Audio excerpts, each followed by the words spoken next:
Today I'm investigating reports of dodgy fire doors at a major city hospital. The stakes would be especially high in the event of a fire here, so the state of the fire doors is absolutely critical. Here we are at the first set of fire doors to the pharmacy, which link a main corridor and an escape route. The first thing we notice is a distinct lack of maintenance. The meeting edges in particular have suffered repeated impact damage. They've clearly been in need of urgent repair for some time. I would suggest installing some door edge protection products. They can be very effective, but as they are now, these doors are very unlikely to provide the required fire protection should the worst happen. Just a few steps down the corridor, we find a second appalling example.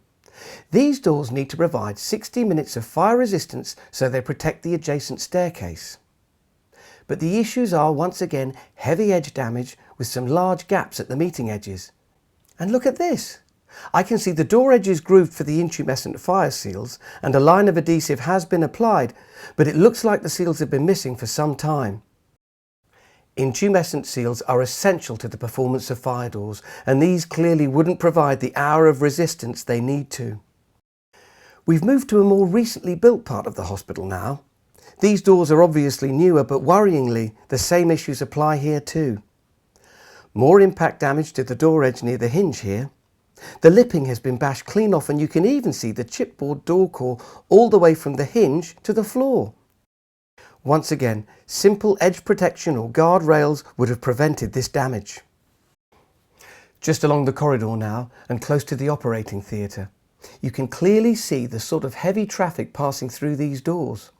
They appear to have received some woefully inadequate maintenance attention at some point.